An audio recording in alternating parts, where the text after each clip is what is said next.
Son günlerde dünyanın dört bir yanından sürekli olarak UFO görüntüleri gelmekte.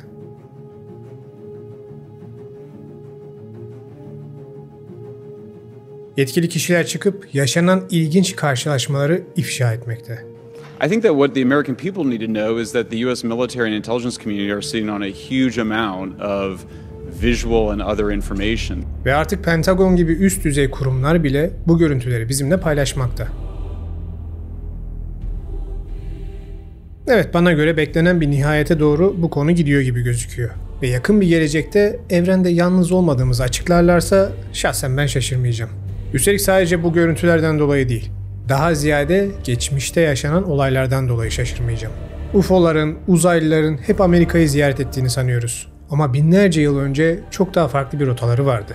Kadim Mezopotamya toprakları. Hatta bu topraklarda onlara adanmış bir şehir bile vardı. Meşhur şehir Babel. Yani elin kapısı, gökten gelenlerin kapısı olarak anılan, daha sonra lanetlenmiş ve yok edilmiş bir şehir. İşte bu şehrin yakınlarında günün birinde Tanah'ta büyük peygamberlerden birisi olarak adlandırılan Ezekiel peygamber ilginç bir olay yaşar. Vahiy almıştır o, melek filan görmüştür diyorsunuz değil mi? Aklımıza ilk gelen senaryo bu. Ama cevap hayır. Ezekiel peygamber kelimenin tam anlamıyla uzaylılar tarafından kaçırılmıştır. Peki bunu nereden mi biliyoruz? Çünkü kendisi yaşanan tüm olayı onu kaçırdıkları makine de dahil bize son derece detaylı bir şekilde anlatmıştır. Gerçeği Bul'a hoş geldiniz.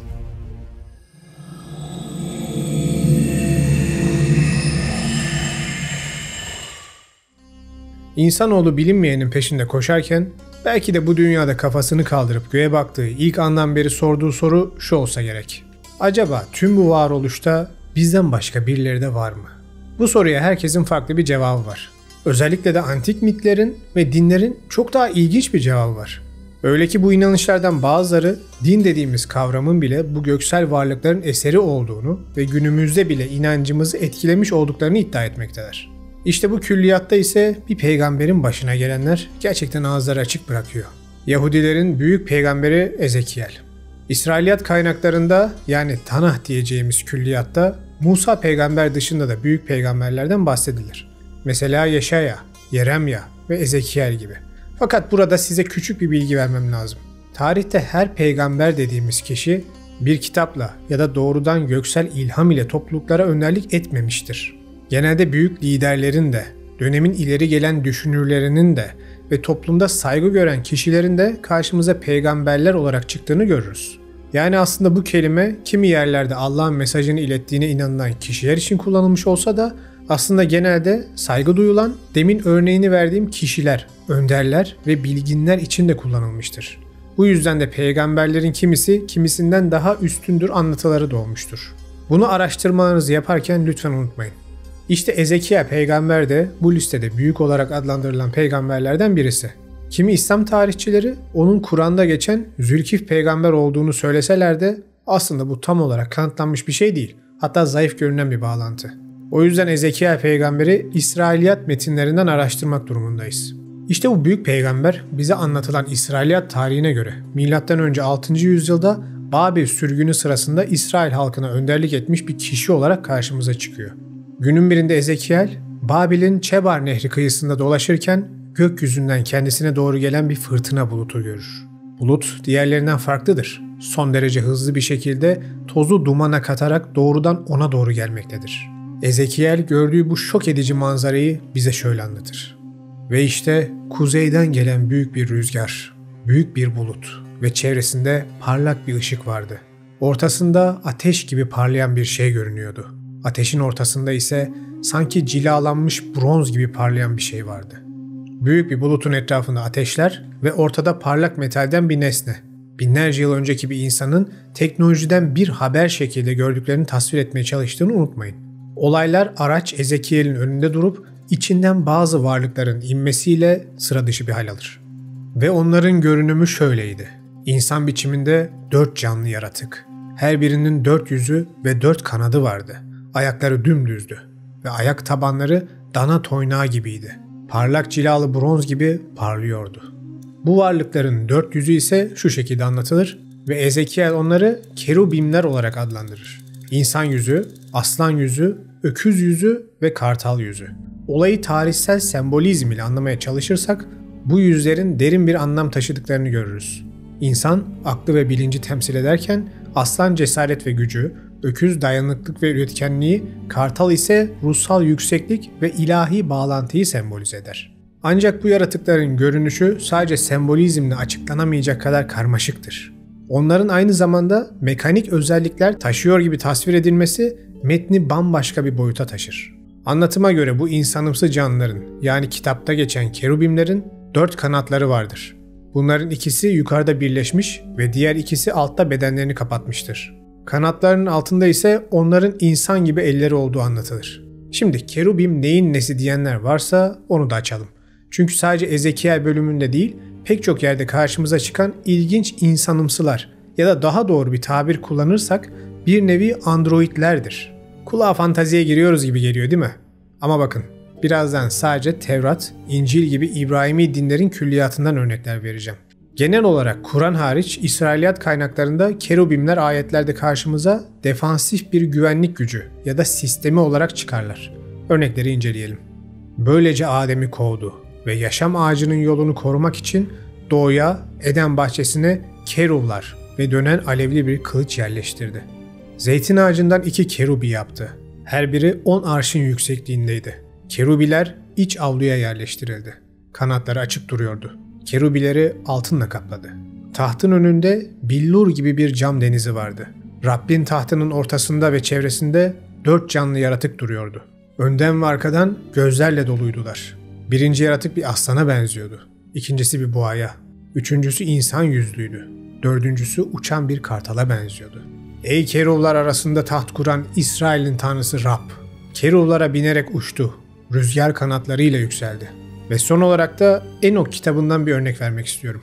Onların yüzleri ateşle kaplıydı. Gözleri alev gibi parlıyordu. Ağızlarından ışıklar saçılıyordu. Şimdi bu anlatımların hangisine bakarsanız bakın ortak nokta aynıdır. Keruvlar denilen bu insanımsı, meleğimsi, tam olarak tanımlanamayan yapıdaki varlıklar her daim Rabbin tahtının etrafında koruyucu ve hizmet edici olarak, Enok'un kitabında Rabbin katında koruyucu olarak ve hatta sırf bu anlatılardan dolayı eski tapınakların girişlerinde de sembolik olarak insanlar tarafından yapılmış heykelleri ile koruyucu olarak karşımıza çıkarlar. Bu anlatı hiç değişmez. Şimdi doğal olarak Kur'an'da bunlardan bahsedilir mi diyenler vardır. Ona da cevap vereyim. Kur'an'da Tevrat ve İncil'den farklı olarak genelde bu ortak anlatım dilini pek göremezsiniz. Evet, pek çok ortak nokta vardır ama böyle sıra dışı denilecek olayların detayları Kur'an'da çok genel ele alınır. Mesela bu koruyucu varlık, melek, kerubim alıntısının en benzer hali Kur'an'da karşımıza şöyle çıkar. Arşı taşıyan ve onun çevresinde bulunan melekler Rablerini hamd ile tesbih ederler. Ona inanırlar ve müminler için bağışlanma dilerler. Burada biraz önceki ayetler gibi taht anlamına gelen arşı taşıyan melekler anlatımı karşımıza çıkıyor. Biz cehennemin bekçilerini yalnızca meleklerden kıldık. Burada da önemli yerlerin girişlerinde koruma görevi yapan melekler anlatısıyla karşımıza çıkıyor. Kur'an'da melek sistemi çok genel ele alınır ve önceki kitaplardaki gibi aralarındaki farkları çok anlatmaz. Ama genel olarak meleklerin Allah'ın işlerini yapan bir grup olduğundan bahsedilir ve sadece insanların yaratılışını anlatan ayetlerde İblis Adem'in önünde eğilmediği için Allah ona "Ey İblis, o benim kudretimle yarattığıma secde etmene ne engel oldu? Kibirlenmek mi istedin? Yoksa yüksek derecelerde bulunanlardan mı oldun?" dedi. İşte Kur'an'daki en çarpıcı göksel hiyerarşi anlatımlarından birisi aslında budur.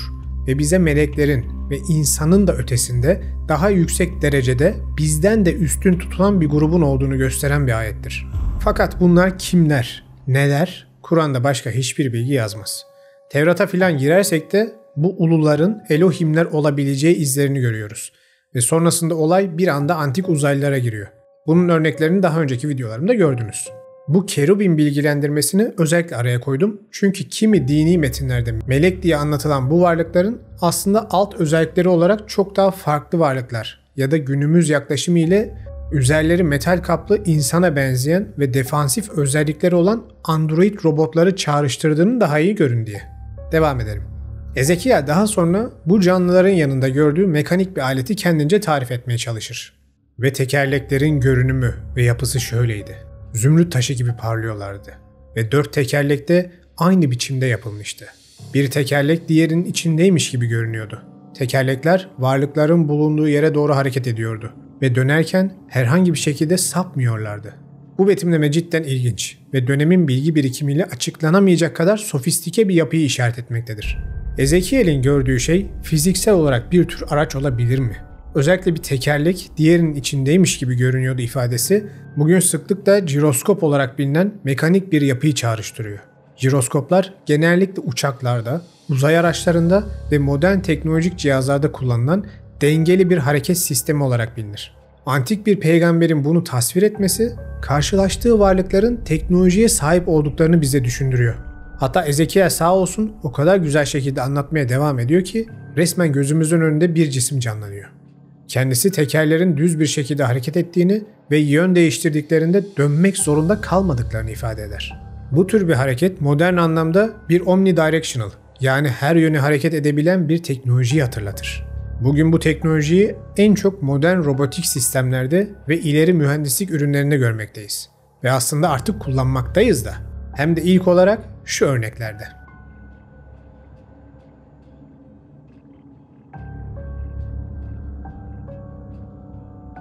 Vay be adam nelere tanık olmuş. Olacak iş değil diyenleriniz varsa daha dursunlar. Çünkü sıra Ezekiel peygamberin uzaylılar tarafından kaçırılmasına geldi. Göğe çıkarılan peygamberler olgusu aslında karşımıza defalarca çıkan bir olaydır. Enok peygamber, İlyas peygamber, Ezekiel ve daha nicesi. İşleri daha ilginç hale getiren ise tüm bu anlatılan olayların hem dini kitaplarda hem de onlardan da önceki antik inanç mitlerinde bile aynı şekilde anlatılıyor olması. Şimdi aranızda ya dinler zamanla onlardan etkilenmiş olabilirler diyenler vardır ve haksız da sayılmazlar. Tabii ki bu böyle de olmuş olabilir. Ama birbirinden bağımsız olarak bu kişilerin anlatımlarında ekledikleri detaylar konuyu ruhani bir geziden ziyade spesifik olarak bir araç ile yapılan seyahatlere çıkarmakta. Mesela İlyas peygamber ki kendisinden Kur'an'da da bahsedilir. İsrailiyat külliyatında karşımıza şöyle çıkar. Onlar yürüyüp konuşurlarken ansızın ateşten bir araba ve ateşten atlar belirdi ve ikisinin arasından onları ayırdı. İlyas kasırgayla göğe yükseldi. Bu olay İlyas peygamber ve öğrencisi Elisha birlikte yolculuk yaparlarken Ürdün Nehri kıyılarında yaşanan ve İlyas peygamberin öğrencisinin yanından bir anda ateşler saçan bir atlı araba ile. Unutmayın bu tasvir antik mitlerde de uçan tanrısal varlıkların araçları olarak gösterilir, göğe yükseltilmesini anlatır. Hatta bu an o kadar hızlı ve kaotik olur ki sert bir kasırga benzeri rüzgar eser ve İlyas peygamberin cübbesi yere düşer. Öğrencisi Elisha da cübbeyi alır ve peygamberlik görevini devralmış olarak nitelendirilir. Daha da ilginci aslında Yahudilerin Mesih gelecek inancındaki Mesih'in İsa figürü tarih sahnesine daha çıkmadan önce İlyas peygamber olduğu düşünülmüştür. Tanım hep aynı. Bir araç bulutların arasından gelir, hızlıdır, etrafından ateşler saçar ve inip kalkarken bir fırtına oluşturur. Tıpkı Enok peygamberin de Ezekiel peygamberin de anlattığı gibi değil mi? İlyas'ın başına sonrasında ne geldi kimse bilmiyor. Çünkü bir daha hiç dönmedi. Ama Ezekiel döndü ve bize yaşadıklarını şöyle anlattı. Canlıların üstündeki kubbenin üzerinde safir taşı gibi bir taht vardı ve tahta benzer bir şey oturmuştu. Ve onun görünüşü ateşle çevrili parlayan bir insan görünüşü gibiydi. Bu egemen Rabbin yüceliğinin görünüşüydü. Keruvlar yükseldi. Onlar canlı varlıklardı. Keruvlar hareket edince tekerler de onlarla birlikte hareket etti.